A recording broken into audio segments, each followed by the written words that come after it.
Hello and welcome to From the Heart with Perkins. I'm Kay. Today I want to take a few minutes to discuss the word intentionality with you. What is intentionality? Well, intentionality is the act of being intentional when you establish relationships with others. It is the process by which we cultivate and build relationship with people on purpose. So, before I start talking about what that looks like, I think it's more important that I tell you what unintentional living looks like, because that's what most of us do. I read a study the other day, and 85 to 90% of the people in this country live every day unintentionally. It's crazy, right? You get up in the morning until the time you go to bed at night. You're on a timer. You're doing routines. You're doing the things that you do every day. It's a pattern. You go to work, you go to school, you come home, you cook, you do all these different things. And even when it comes to people, you take time to talk to people, but are you really talking to people? We do the things that society tell us we're supposed to do. Good morning. How are you today? How's your kids, Jim? And all the time we're in our minds, we're thinking about, okay, I got this report on my desk. I've got this, I've got this, I've got this. Let me just work my way through this and get to what I'm supposed to do. And I've done it, you've done it, but at the time, it didn't seem like a big deal because we were doing what we thought we were supposed to do. So over the past few years, like the big buzzword has been intentional loving, intentional living. We're going to live the best lives that we can. We're going to love each other and, blah, blah, blah, blah, blah, blah, blah. Okay, that sounds great. So what do? We jump on the bandwagon. We say, yes, that sounds good. I want to do this. This is how I want to live my life. I'm intentional living. But the thing is that nobody ever tells you what that looks like. How do you begin to live intentionally, especially if 85 to 90% of your life you've been living unintentionally? What will that look like for us all? But the thing is that even when I look back on it in hindsight, the thing that saddens me most is all the times that I had the opportunity to really connect with somebody on a different level, to really love on somebody where they were, and to just, make a meaningful connection. I was doing niceties, formalities. And even though the interaction was good, that person still walked away if they were depressed, if they were sad, if they were unhappy, if they had troubles. They were in the same place.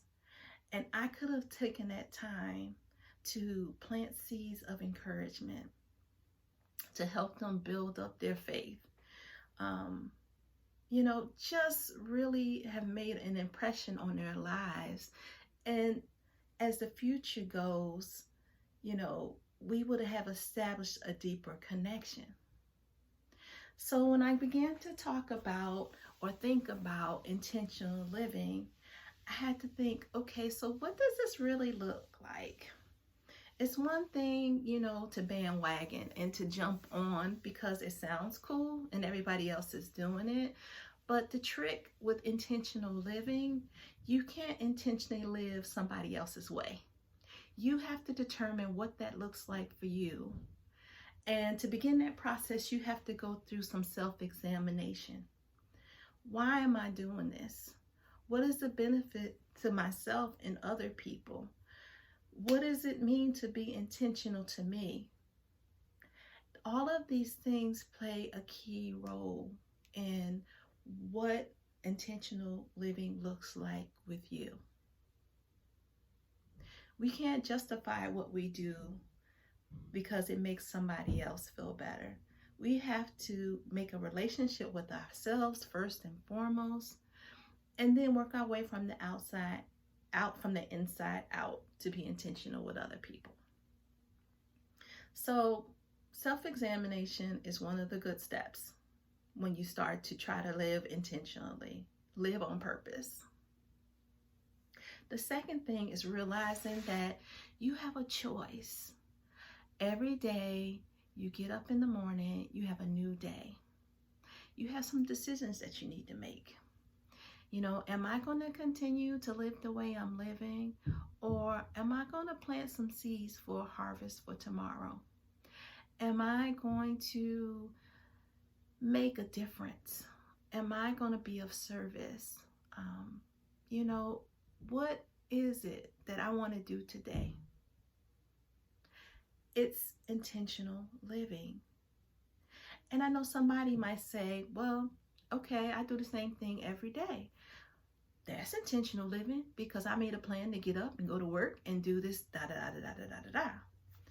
But actually, it's not. It's routine. It's doing what you need to do to get by. It's not living. It's called survival mode. And, if nothing else, this whole coronavirus thing has taught me that it's time out for living and surviving. It's time to live on purpose. It's time to plant seeds to get a harvest.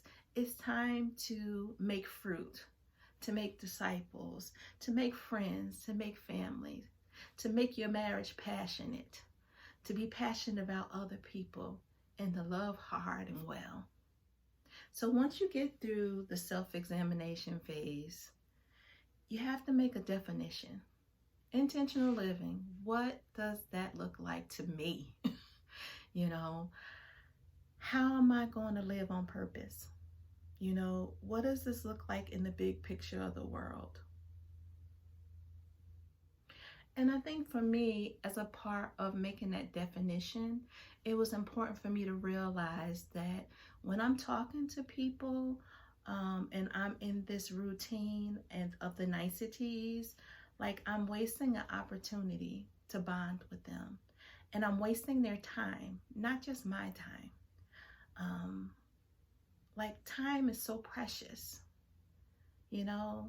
Why spend time just going through when you can just really just invest in people and plant seeds in people and just really cultivate who they are and help them to become who God has created them to be.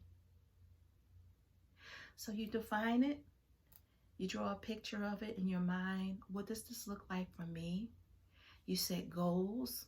Okay, so moving forward, I'm going to have one conversation with somebody and I'm going to listen with my heart.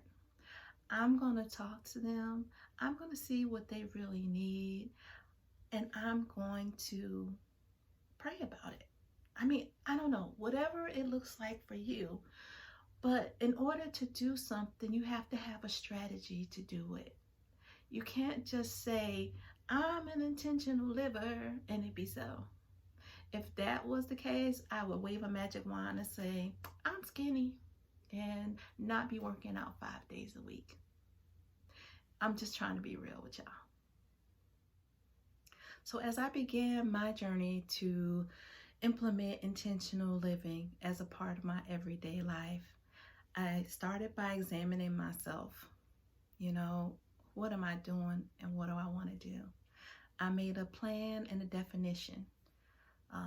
What does intentional living look like for me? And how do I want to see it implemented in my life and use it in building relationships with others? And then I started to make some different choices on how I interacted with people, and made it to be more substantive. Like I wanted to make a life change. Intentional living is not just a life change. It's a heart change. It's a posture towards your fellow man. It's even a posture towards yourself because when I began this journey, I had to be intentional about self-care and intentionally putting things into my schedule to make intentional living a part of my everyday life. You can't be intentional with other people if you're not intentional with yourself, basically, is what I'm trying to say to you. So, this journey it's a different kind of journey. I mean, but it's so many more benefits. I cannot tell you, like when I meet people or when I see people again, you know, that genuine interaction, that exchange. Like they see my heart, they know my heart, they know who I am. And it's just so satisfying because it seems like it's the person that I always wanted to be, like that person that was living on the inside that was dying to get out and just didn't know how to because I was scared or I didn't want to get hurt or whatever reasons that we put out there for being closed off and just continually surviving. So today I want to encourage you and exhort you to use intentionality as a tool for great living, to love well, to live well, and to take care of yourself and others the way God intended. Be intentional for real, okay? All right, God bless.